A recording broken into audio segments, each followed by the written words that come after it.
Yo guys, welcome back to my Survivor tier list for Season 21 of Identity 5. Now, it's been quite a while since I've done a tier list for either faction. I've done a few other random tier lists, top right, but not really any kind of, ranked tier list. So that's what we're going to be attempting today, since the last one I did was about 10 months ago, and it's definitely in need of a refresh. And on the topic of dates, I will be providing the recording date of this video, so go and check that, check when this video was uploaded, and check the recording date as well, I suppose, just so you're not watching like a, like a year-old video. Make sure this is, at least a kind of relevant to where the game meta is right now.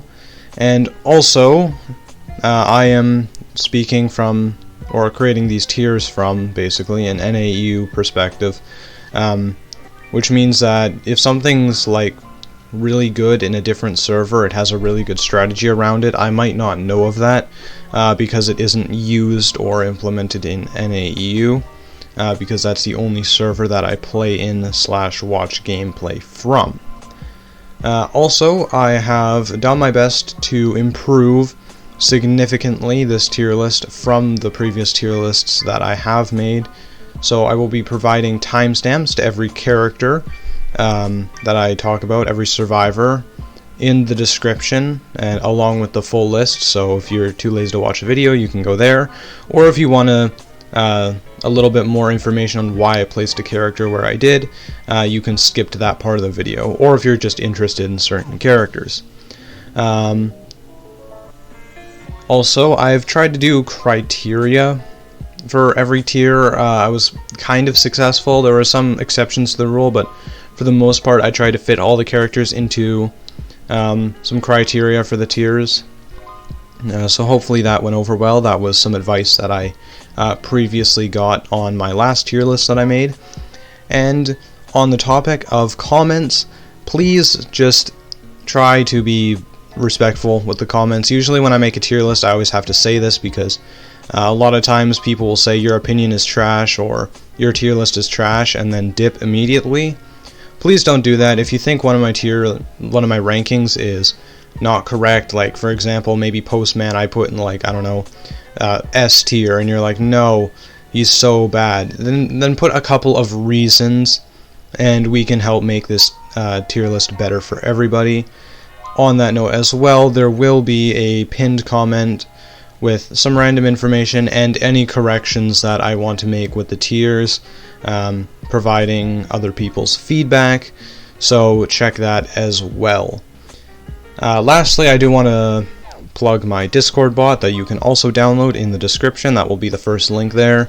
It's a really cool Discord bot. I'm not done coding it yet, but there's some cool features. As of right now, you can kind of, you can do some commands. There's some random stuff. You can also check every single survivor's skills. While I was writing this tier list, actually, I kind of forgot if a survivor had a specific skill or if they'd been buffed. I actually used my bot a little bit, so it's definitely a helpful thing. And in the top right, there's a little info card thingy pointing you in a video where I show off the bot a little bit. So click that if you're interested, and download that today. Best bot for Identity 5. And without further ado, let's get into the tier list. Okay, so in typical tier list fashion, we're going to be beginning with C tier and working our way up to S tier. And the criteria that I've tried to do for C tier is basically only good in very specific circumstances that are not super common, or they provide like little or nothing to the team, and in some cases just take away from the team. So, just in general not a very good character. And kicking off C tier, we're going to actually have the Thief. Now, Thief, this is going to be weird, but I actually think Thief is kind of underrated. Although he's still kind of bad, a lot of people think he's a lot worse than he is. Like, yes, the flashlight is not as much of a struggle for higher level hunters than it is for lower hunters, and higher hunters, like I'd say like mid-tier to high-tier hunters, can probably avoid that flashlight fairly easily and the only times you'll really get stuns or skill blocks with it is probably over pallets or windows, which is still good, don't get me wrong, but like it only is really amazing against hunters with really heavy skill reliance, and even then it doesn't last that long. So it can be good in some scenarios with a hunter like a sculptor or something, and it really relies on her skills to be able to do like anything, but it flops just completely and utterly against, like, I don't know, Dream Witch or something, that, you know, they're running at you with a leech. Oh, okay, they're gone, so that stun is not very helpful anymore. Like, it's a really hunter dependent and not consistent at all. Next we have the Lucky Guy. Now, after Lucky Guy's buff, a lot of people started saying he's good, and I'm here to tell you that that is not the case. Like, he's good, he can be good in a really long, drawn-out game with, like, I don't know, just like a photographer length game, for example, like where he can utilize his chest abilities, like, kind of to the full extent, where he can be the wild card and have loads of different items that are all good. But the thing is, when it's just a normal match against, like, I don't know, Geisha, Sculptor, like, stuff like that, it's just, you know, he just wastes too much decoding time even with the first parcel. Why not just play Coordinator? Coordinator starts with the gun, and Lucky Guy isn't guaranteed to get the gun even from the parcel. Like, yeah, he can hold 2 items, but he's got to go waste time, and that was, like, his biggest problem before his buff, is you got to go waste time to get items. And even now, it's like, okay, well, he can hold 2 items, that's your argument, but it still wastes a lot of time to go get that item. And even if with the parcel, right, I think I already said this, but most people are gonna wish for the flare gun. Well, why not just play Coordinator? Like, her gun even lasts longer than Lucky Guy's, and she starts with it. Lucky Guy has a good chance to get it at the beginning of the game, but it's not guaranteed every time. So, like, why wouldn't you just play Coordinator? And that's the thing about Lucky Guy. It doesn't really matter who he chooses to emulate with his parcel. The actual character is just going to be better. Like, if you wish for a controller, play Mechanic. Like, I get the whole thing about the decoding debuff that Mechanic has, and, like, she's physically weak, but she's just in general better than Lucky Guy with the controller. Like, you want a flare gun, play Coordinator. If you want a perfume, play Perfumer. Like, he can't emulate a character better than the actual character is. And like I say already, and I've already mentioned this, like, the only time where that actually starts to come online is where he can emulate multiple different characters at a time with multiple different abilities, but that's later in the game. And if he tries to do that early game, he just sacrifices way too much decoding time.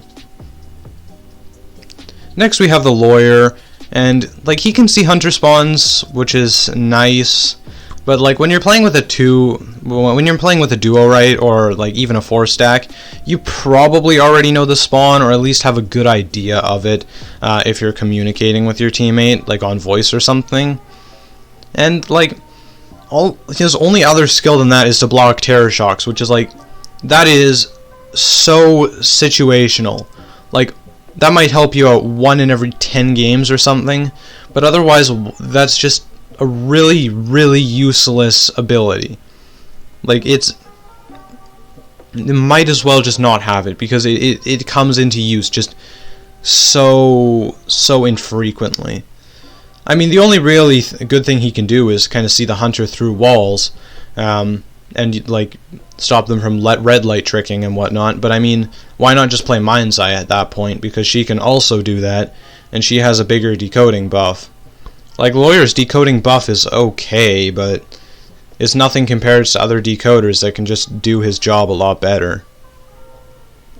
Next we have the Gardener, and her shield is clutch, and hunters can avoid it though most of the time.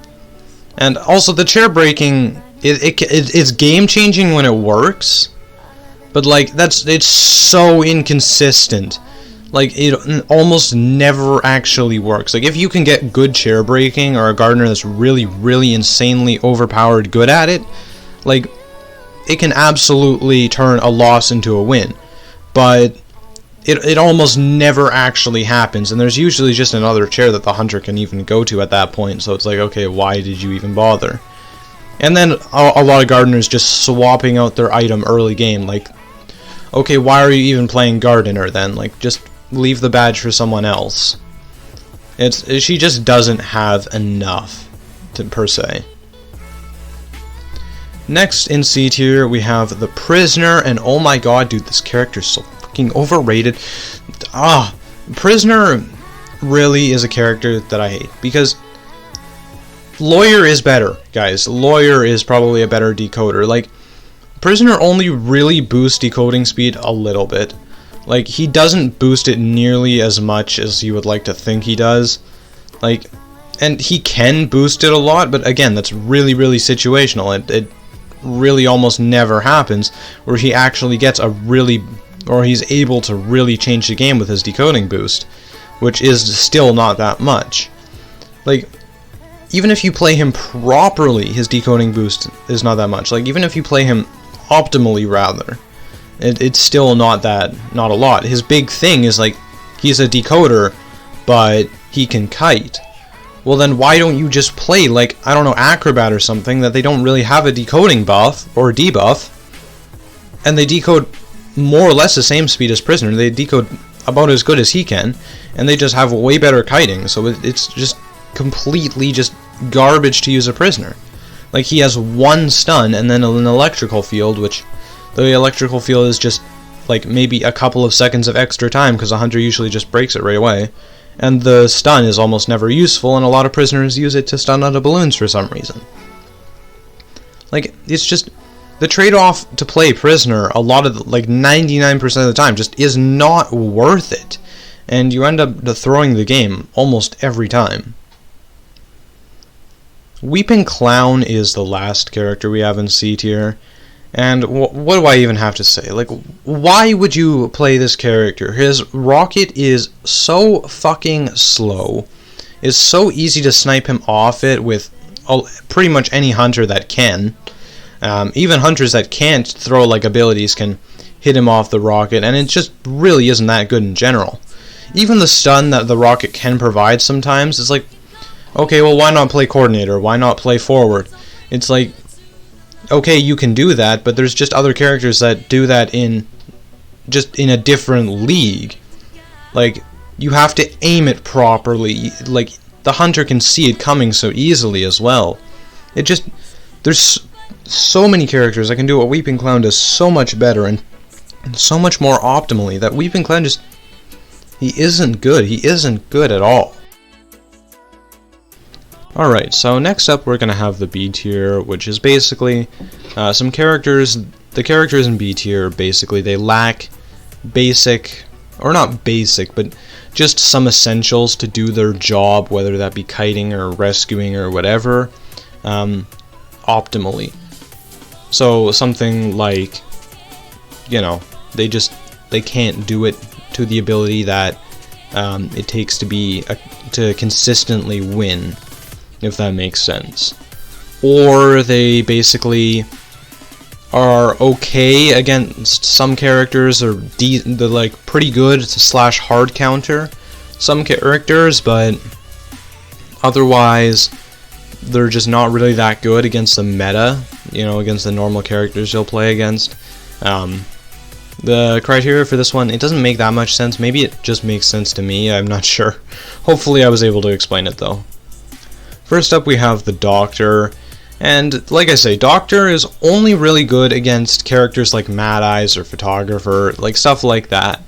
Her kiting is like okay against other hunters, but she's only really hard countering to like a couple of hunters, and you know, her kiting is, other than that, is eh.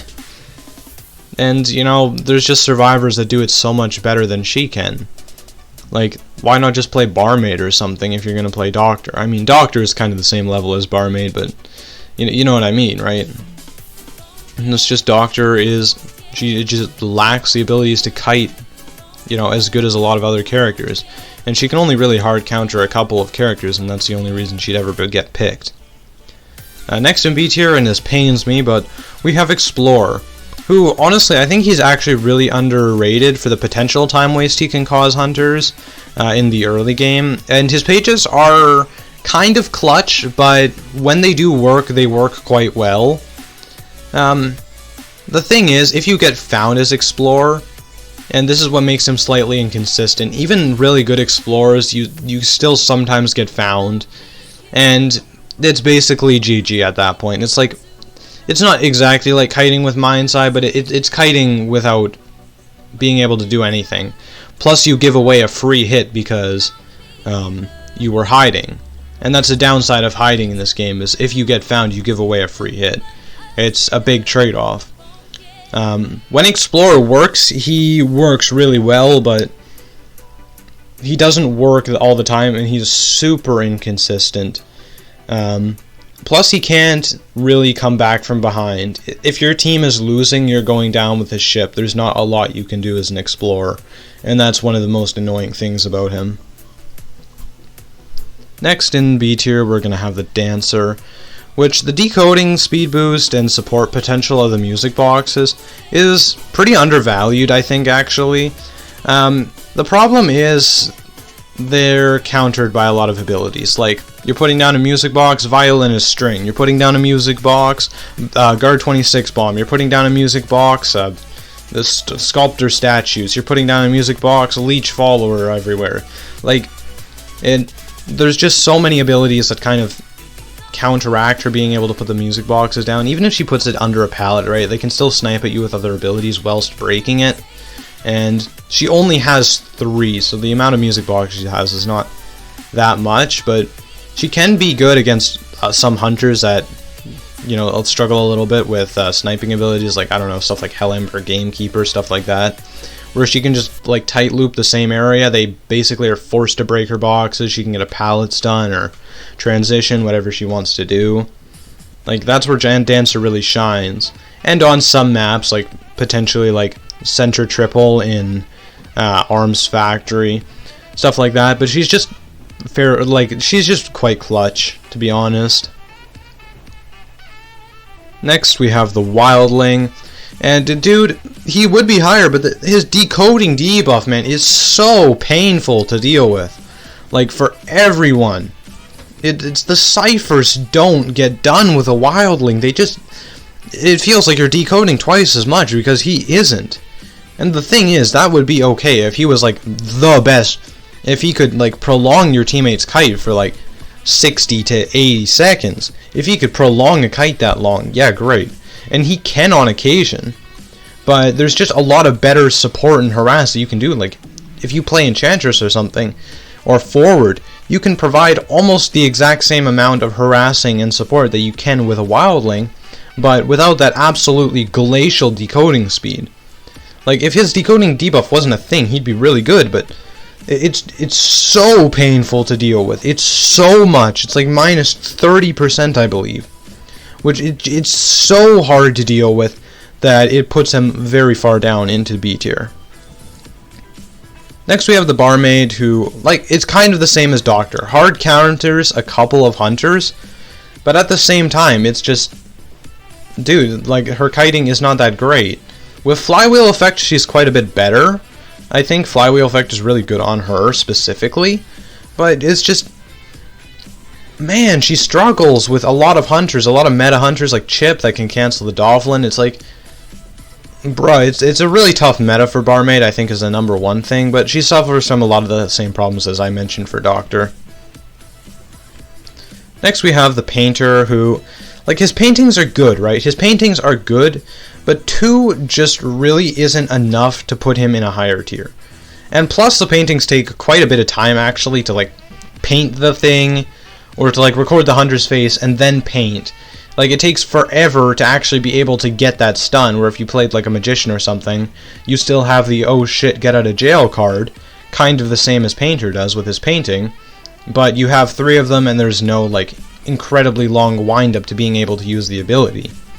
And, like, it's just, Painter and his paintings just, they go a long way, but he only gets 2. Like, if he had 3, I think he'd be like A tier, maybe A+, but he only has 2. And lastly, in B tier, we're going to be having the Novelist.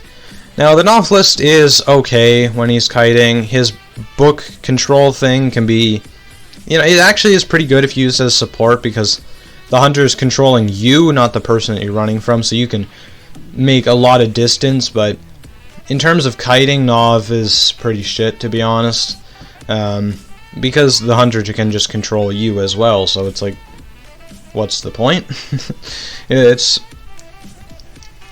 The hunter does get a 10% speed boost whilst you're controlling them, but it's usually just not enough, and they can make that back quite quickly. It's just, his support it's okay. Other characters can provide it better, and his kiting is bad, so there just really isn't a lot going for Novelist right now. Alright, next up we have the A tier, and the criteria for A tier is basically good, but they do have some major drawbacks, or countered by the meta, or there's just survivors that do their job better. Like, there is just survivors that do their job so much more efficiently. Not to say that these survivors in A tier are bad at their job, it's just other survivors do it a lot better. And first in A tier, we're going to have the Coordinator. Like, you get a really long guaranteed stun unless you miss it. That can be really game-changing. But if you mess that up, oh my goodness. Like, I wish Coordinator had 2 bullets in her gun, honestly. Just so if I missed the first one, the next one could go into my head, because it feels so bad missing that flare gun, man. Like, it is one of the most painful feelings.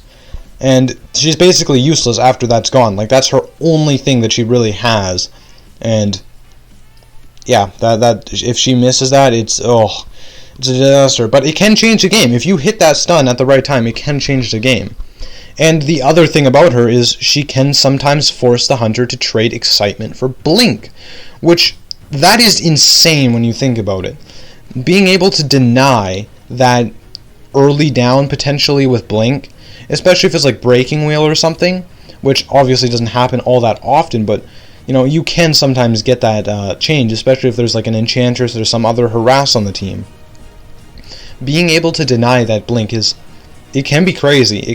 When you think about it, not having blink can really weaken a hunter, depending on the hunter though. But there's just better stun supports, like Enchantress per se. Enchantress can also basically do the same thing as Coordinator, with a really long guaranteed stun, but she doesn't miss it. She can't miss it. And she just has lots of mini stuns to also use to harass. Plus her kiting is a lot better because of those mini stuns as well. Next we have Mindsai, who... This is one of the characters I'm a little bit floppy about, because I'm not sure if they should be A tier or B tier. I'm putting them in A tier though, because contrary to popular belief, the Mindsai is actually pretty good. Like, she can't compare to characters like Mechanic, obviously, but she's actually a better decoder than you would think. Because when she's not found, she can provide so much progress. And even when she is, which she is pretty often, her kiting ability is actually pretty underrated. Because I think I mentioned this earlier in the C tier rankings, but when you play Lawyer, you can see the hunter through walls, but you can also do that with Mindsai, which is kind of an ability that not a lot of people know, is you can see the hunter through walls as well.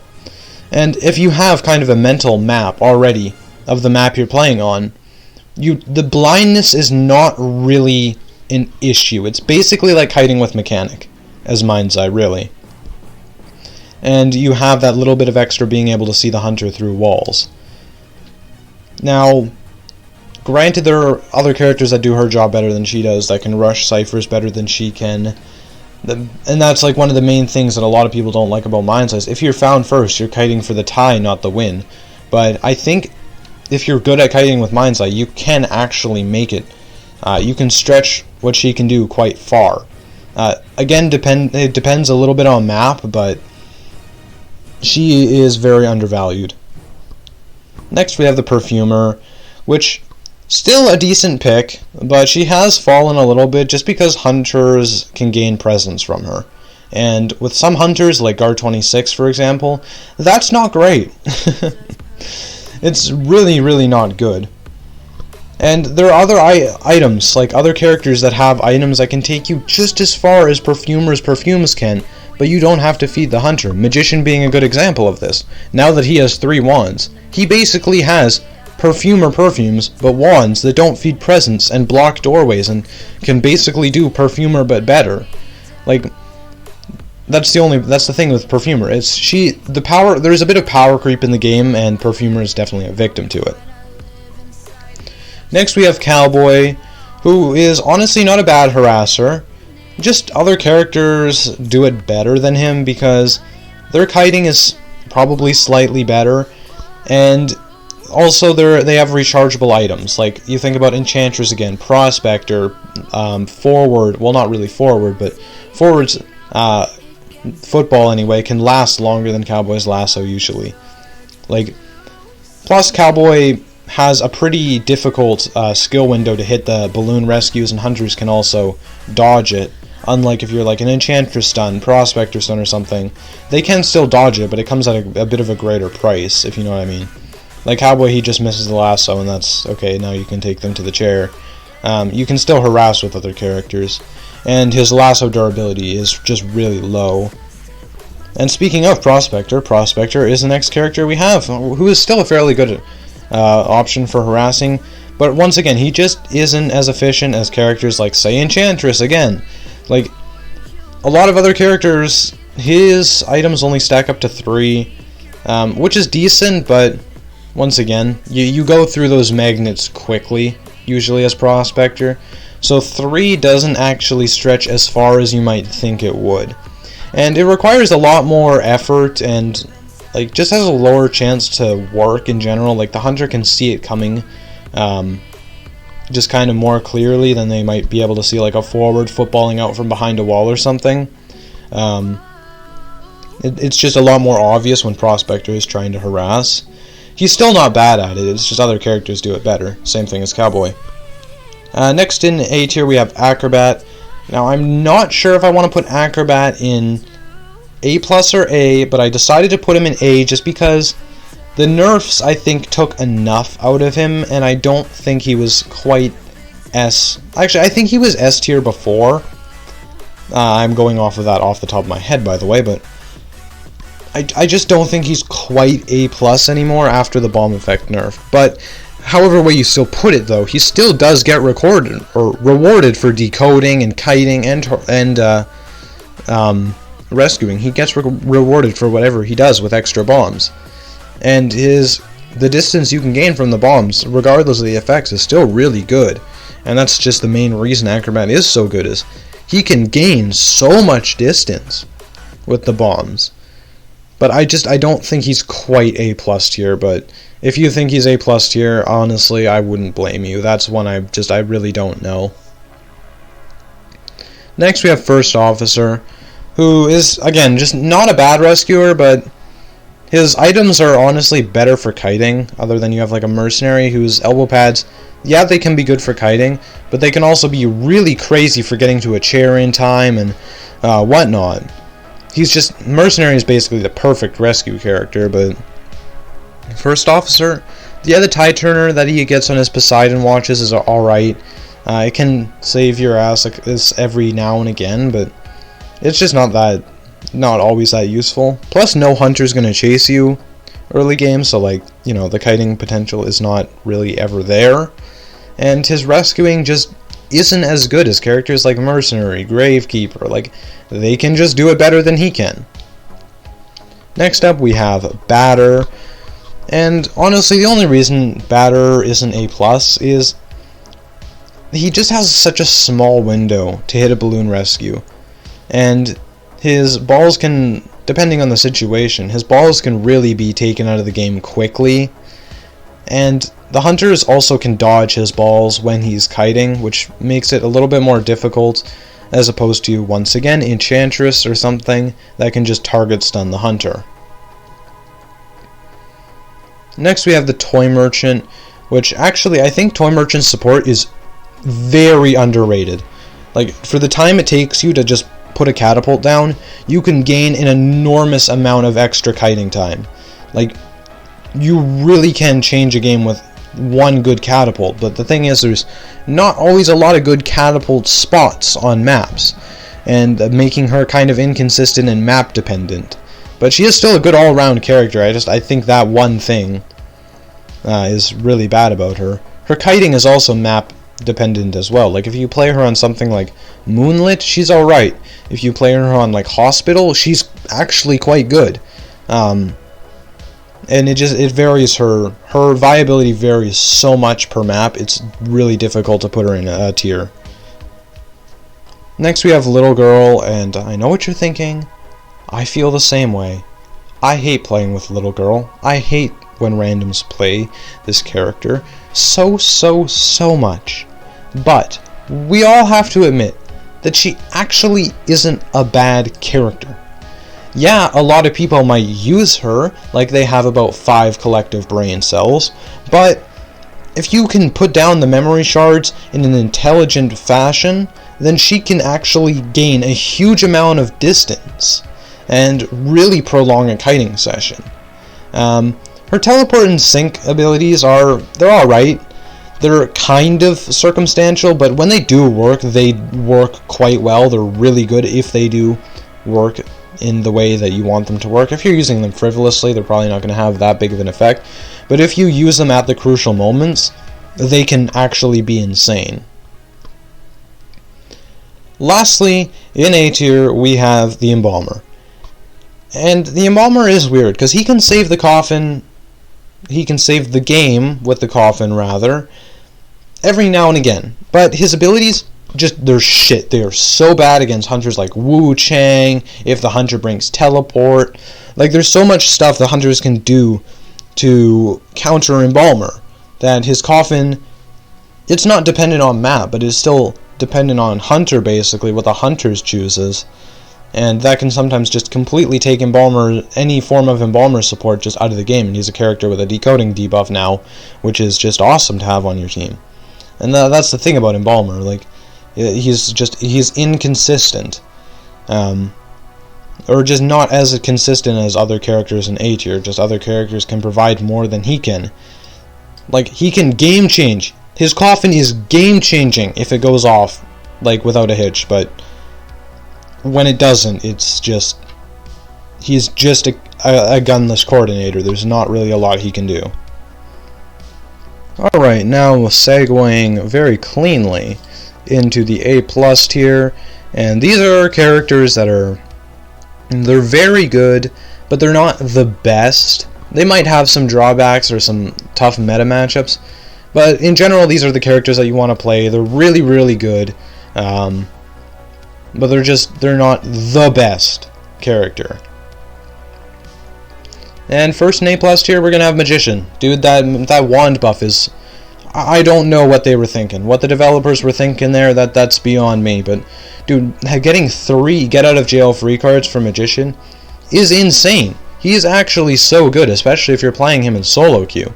And I'm not going to cover him in too much depth because, you know, Persuadable exists, and probably everybody that's watched my channel has watched those videos as well. But, like, he does so well with 3 wands, and I don't understand why they gave him a 3rd one. He was really sleeper OP, honestly.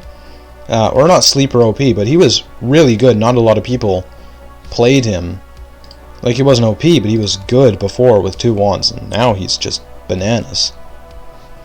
Next we have Priestess, and honestly, nothing really beats Priestess support except for one character, but only when she's on good maps.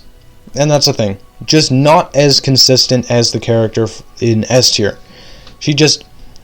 Her support is great in like Moonlit or Hospital or like maybe even Lakeside sometimes, but otherwise it's, you know, like a map like, I don't know, what's the one Church. I mean, you can still play her on Church, right? But it's Arms Factory, It's like Priestess. Okay, maybe there's a better option for support than Priestess on these other maps that might be found in like A tier or A+ tier. And Priestess isn't always the best. She's just slightly less consistent than the S tier pick. Next we have the Seer, and I mean, let's be honest. when is an extra hit ever going to be bad? The thing that sucks about Seer, though, is he's only really effective in high tiers, like where your teammates can kind of make use of that owl. Like if you have somebody that's getting down, like getting hit every 5 seconds, giving them an owl is not really that helpful. But if you have somebody that knows how to kite right and they can actually make use of that owl, then Seer becomes quite good.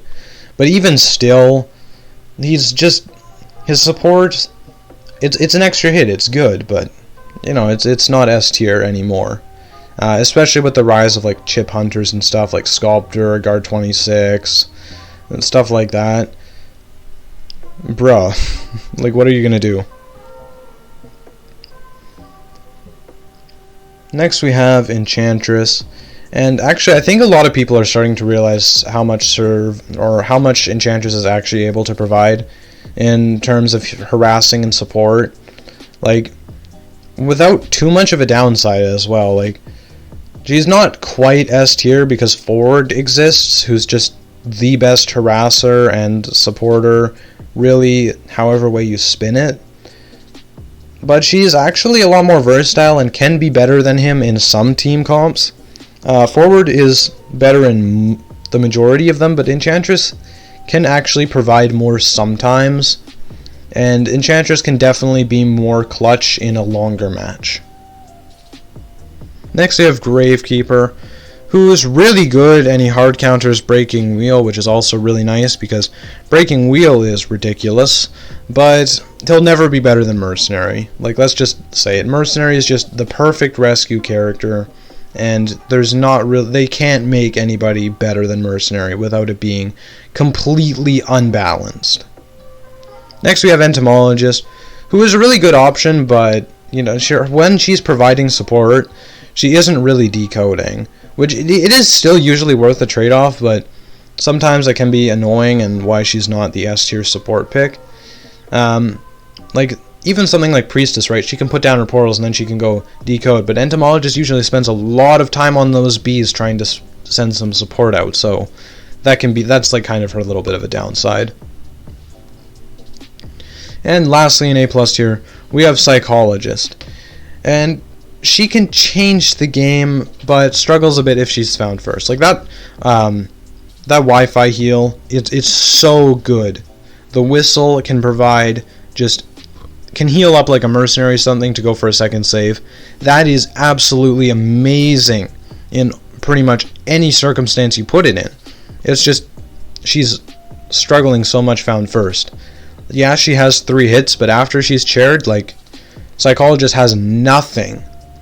And that's the biggest thing about her, is she's a little bit of a risk. If you play her first, it's going to be a little bit difficult to come back and get that win. Alright, and lastly we have S tier. Now, what I've tried to do for S tier is take the best character for 5 classes, so Rescuer, Harass, Support, Kiting, and Decoding. And I've tried to take the best character I can think of to do each of those jobs and put them in S tier. So, yeah, without further ado, let's jump into the S tier pick for Rescue, which is Mercenary. What a surprise. I mean, dude, I've already said it before. Nothing is better than Mercenary. You can't make a better Rescuer. The delayed damage just... It takes away so much risk to the roll. The elbow pads are insane as well if you use them right. Great kiting potential. Fantastic way to bait the hunter away from the chair. Elbow pad in. Get to saves that you normally couldn't get to. Like he's just such a good rescuer. Basically the perfect rescuer that you just really can't beat. The S tier pick for Harass is Forward. He's just the most consistent one. Like, he basically does what Coordinator can do, which is like a long stun from balloon rescues, but has good kiting buffs as well, and he can also force the trade. So like, a lot of forwards can force excitement to happen just like Coordinator can, but it's Forward, and he can use the football to kite more efficiently than the flare gun, and like, he's just the most consistent of all of them, which I think makes him the best. Next we have the Postman, who is the S tier support pick. And this might actually surprise people, but honestly, Postman, hands down, best support in the game right now, in my opinion. Or, well, I mean, my opinion, I guess. Yeah, this is my tier list, but, like, his kiting isn't bad. Like, it's not amazing, but it isn't bad, and, like, even if you miss the dog, it's not, like, the longest time to come back, and the dog is actually pretty good. And the thing is, Postman doesn't even shine there. He shines through a lot with his letters, because his 30% plus decoding can completely remove, basically, a rescuer's decoding debuff. So it's like you can run multiple rescuers with Postman. I mean, you probably shouldn't, because it's just faster to not, but like, Postman can get rid of that buff and really rush ciphers down really hard. You can also provide a little bit of support with the dog, but that's just, you know, that's kind of if you're on voice and you can do that, but it's not his forte. And even his other letters, like the urgency letter or whatever, it can be really good if you send it at the right time to the right person. Like, it can be game-changing as well. That's just a little bit more situational. The S tier pick for Kiter is the Patient. It's just so damn good at transitionings, man. Like, his hook can make so much distance. Like, the only problem with it is it can get cancelled pretty easily, but, like, if you get it off, it can prolong your kite for so long, and he has 3 of them. So he got really, like, 3 really nice transition tools that can really provide a lot to his kite. And he doesn't have any real drawbacks either, which is another major thing. And lastly, we have the S tier decoder pick, which, I mean, it's mechanic, man. Like, what else can you say? The extra body she gets for Cypher Rush, it's just so good. It's so good. Like, you really can't have a better decoder than Mechanic. Even though I don't think Mechanic, honestly, is, like, if I were to tier her relative to other characters, I don't even think you should pick Mechanic anymore, to be honest with you. She's just the best decoder. And the extra body is so good. But I honestly think comps without decoders, at least right now, are probably going to prove to be better the majority of the time, just because a lot of the decoders kind of weak right now. The best decoder I would say that we have is Postman, but he's the support pick, so can't exactly be S tier for 2 things. So Mechanic's up here, but that's just, you know, you guys all know why Mechanic is good. I don't really have to explain it. Okay, and I know I've just finished with the S tier picks, but I do actually quickly want to also rank the Professor, who is the newest character. I didn't want to do it with the rest of the list because I didn't want to explain it at that point in time. I wanted to just kind of go through the whole list, but don't take this, or take this with a grain of salt. We can't really exactly know where Professor is going to be just yet because he is so new, but I did want to rank him anyway because I know a lot of people are probably going to want that. So I think Professor is going to be probably A tier, but probably tournament viable as well. I think he's going to probably be even maybe S tier for top players, like with 4 stacks and whatnot. Just because of his scale shedding, it might be able to provide so much support, that extra hit as well. But, you know, you got to have green ping to use him, so good luck to all of nobody who that is on NAEU. But anyway, that is my tier prediction for the Professor, and let's head to the outro. Alright, that's going to be the end of the video. Ladies and gentlemen, thank you for watching all the way through. If you did watch all the way through, then hot damn, because this video is probably pretty long. I've only recorded the segments of it as of right now, but it's probably going to be a pretty long video, not going to lie. So if you did watch the whole thing, thank you very much. I will appreciate your glorious watch time.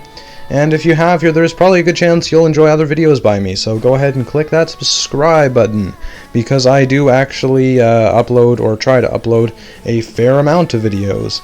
And you could also go click the end cards on screen right now for videos that YouTube thinks you'll like from me.